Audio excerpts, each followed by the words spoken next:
Theresa May has said Donald Trump was wrong to retweet videos from a far-right British group as pressure mounts on the Prime Minister to refuse him a future state visit to the UK. Sky News understands the DUP has warned the government it may no longer be able to count on the party's support if Theresa May fails to treat the UK as a single state in Brexit negotiations. Net migration to the UK fell by a record amount in the year after the EU referendum, falling by almost a third.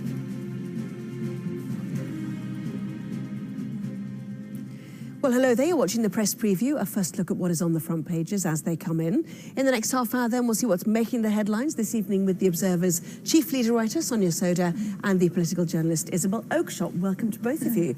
Isabel, you've just flown in from the States. Be good to get the impression from there, certainly. First, though, our front pages and the Metro leading with the row over Donald Trump's anti-Muslim retweets as it threatens to derail the US and UK's so-called special relationship. The Eye does the same, declaring that the relationship is in tatters. Not wanted, the Mirror says, amid calls for the US president's state visit to be cancelled. The far-right group that Trump retweeted claims it's received an increase in support. That is in the Times. The Guardian leads with Theresa May's criticism that it was the wrong thing for the president to do.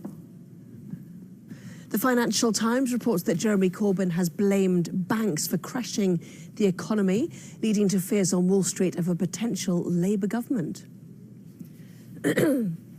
Meanwhile, a Bank of England official has told The Telegraph that Britain cannot afford to borrow more without jeopardising the country's financial stability. Scientists claim eating cheese can slash the risk of heart disease. That's in the Express. One for me here. In the Daily Mail, a report that patients will be denied cough medicine and migraine pills under NHS rationing plans. The Sun reports on a campaign to save 2 army dogs that served in Afghanistan. It says they're set to be put down because they can't be rehomed. While the Daily Star is warning we should brace for even colder weather in the lead up to Christmas. Last night or tonight, I don't know, but it's chilly out there. Anyway, pretty cold out there tonight. Pretty cold out there. So Sonia Sodha, Isabel Oakeshott are here, and we go to the Daily Mirror first of all.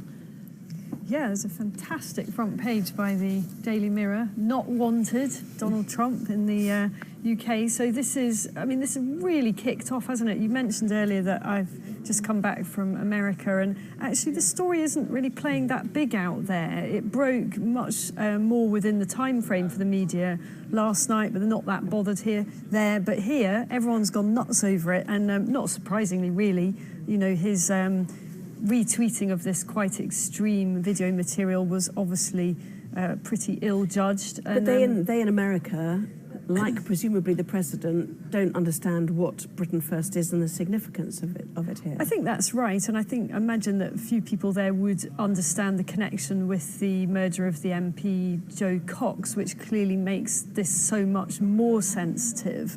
And this has put the Prime Minister in a very difficult position. There was already a lot of debate about what kind of visit, if at all, the President should have if he comes to the UK. Should it be a state visit with all the formalities, or should it be something more of a working visit to mark the opening of the new embassy? But to be fair, the state visit is not the really important thing here. The really important thing is what relationship we have with America. Have we just blown it? Because he's not going to change his views.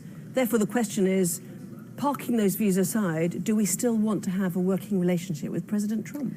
I think that when you look at the way that President Trump makes decisions, the way he conducts himself, both on Twitter and off Twitter, I'm not sure. I mean, we had a Prime Minister who really sort of went out of her way very early on to build a good relationship with Trump, to a lot of criticism, I think much of it rightly, from over here, but she flew over there early. You know, she was one of the first world leaders that he made time for. They gave this joint press conference. So I just think that, you know, after Donald Trump tweeted that material from Britain First, you know, a really far-right group here, Theresa May could not but respond, and I think she should have actually probably responded in much stronger terms than she did. And then once she'd done that, once her spokesperson had said that the British government, thought it was wrong for Trump to have retweeted this material, he then directly addressed her on Twitter, basically telling her how to sort of manage internal, British domestic affairs. So do you think if Jo Cox wasn't killed by somebody who shouted Britain First, not a member of Britain First, but shouted it, do you think she would have felt less compelled to respond? Was it because a British MP was killed in that context, do you think? I think that adds to the context, but no. I think the content of those videos, I think who they came from, I think the track record of the group Britain First, I think Theresa May had to say something. So I don't think it was just that. But then we get headlines like this, special relationship in tatters. We've got a dubious relationship with Europe. It's just rubbish. I mean, the special relationship, there's an awful lot of nonsense talked about. It's nonsense. The special relationship fundamentally is a defence relationship. It is diplomatic, yes, but where America needs us, I mean, and I don't use that word lightly, needs, but they need us politically for military engagement. And of course, they've got the kit to do stuff themselves, but they want the cover of a junior ally, and it is Britain, time and again, that goes into partnership with America. Also, on the level of intelligence sharing and through the so-called Five Eyes community of intelligence sharing, we remain America's most trusted partner. So I think this is nonsense. It's very easy to whip up a splash like that, get a few talking heads to say, oh, it's all a disaster. It isn't. This is just Trump riffing. It's terrible riffing. It has consequences, as many people have pointed out. Casually retweeting that kind of stuff can have real human consequences. But is it going to radically alter the special relationship? Of course it's not. And I do think that if you look at the way that Trump has conducted himself, he does fire off these sorts of missives on Twitter all the time. But there are people in the administration who take a much more balanced, longer-term approach. Yeah. And I'm sure there are going to be people working in his administration who sort of see this as potentially problematic, potentially dangerous, who will be looking to kind of offset the effects that it might have had on the diplomatic relationship with Britain.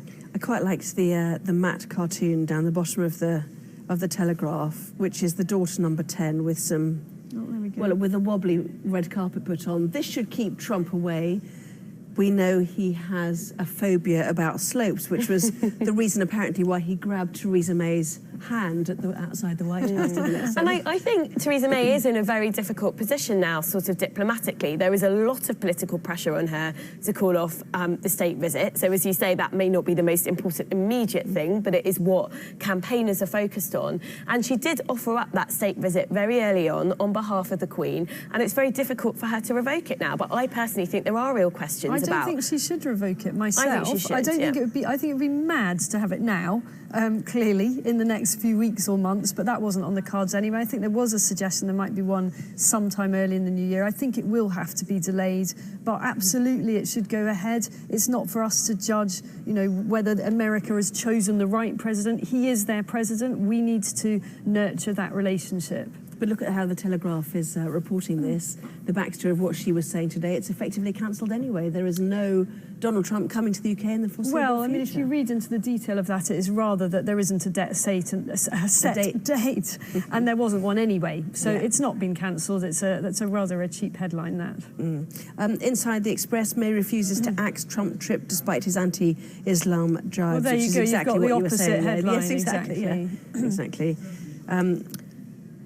There is. You were to say, sorry, yes. Beneath that, there's this lovely little story about Donald Trump when he first sort of addressed Theresa May on Twitter. He actually tweeted to the wrong Theresa May, who has just 6 followers, and he was quite surprised, I think, to receive all the attention that she did.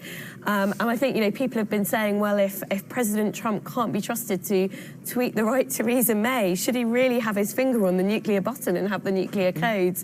But it's kind of a bit of an amusing... Like he's the real Donald Trump. She should now put, the real the Theresa May. Theresa May. The fake Theresa May. Exactly. Let's move on to other matters, shall we? No doubt that one will continue. Oh, I just want to show you the pictures, actually, while we're talking of Donald Trump out today festive cheer outside the White House, turning on what's called the National Christmas Tree. I think the baubles are done by artists, aren't they? They represent each state. Here he is arriving with his wife, Melania. As you say, this is not playing so big in America. He loves to taunt people. He loves to get involved, doesn't he? Some people are saying he's doing this deliberately, you know, retweeting these right-wing videos, certainly. But some great pictures today, which gets us in the festive spirit, even whatever we think of Donald Trump right now. Absolutely. So, Telegraph, warning about debt. Up the top there, what's the story about? So this is somebody on the Bank of England's committee essentially warning, I think this is quite sort of over the top, but saying that, you know, if the deficit gets any more out of hand, if Britain's debt goes up more, it raises the risk of a Venezuela-style collapse. And I think it really depends at what angle you come from at this issue and what your sort of personal belief about economics is. So some people would argue, yes, if we borrow more, that's going to jeopardise the economy further. My personal take on it is interest rates are low. We've got a massive productivity crisis in Britain, which means that it's very hard to see where the growth is going to come from. We really need more investment in capital, in R&D, and actually I think government should be borrowing to sort of incentivise companies to invest in that sort of stuff. So I think, you know, there are different ways of coming at this. I think there will be people on the Bank of England committee with very different views. So I think this is someone setting out their stall here. Well, you'll notice I'm rather quiet here. That is because I'm mindful that Sonia has an economics degree among her 2 degrees. So she does know more about economics than I do. So there's a balance, isn't there? How much was Labour's But I disagree with her. fund? By the way, I disagree with her because, I mean, as a Conservative, I'm instinctively in favour of less borrowing rather than more. And actually what you didn't mention is your usual thing about, you know, we should be spending more on public services.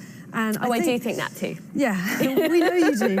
I think that the issue is whether or not there is a price to pay later on for this, excess, as I would see it, borrowing, and whether future generations are going to have to pay that price.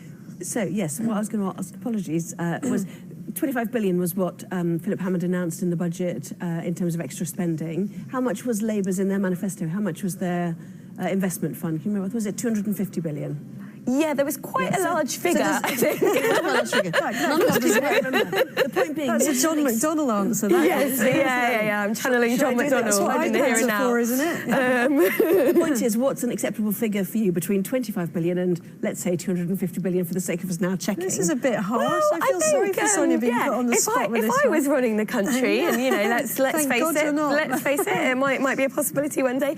No, I mean, I think the question isn't about the... I'm giving you a real politician's answer now. Yes. The question isn't really about the amount, it's what you spend it on.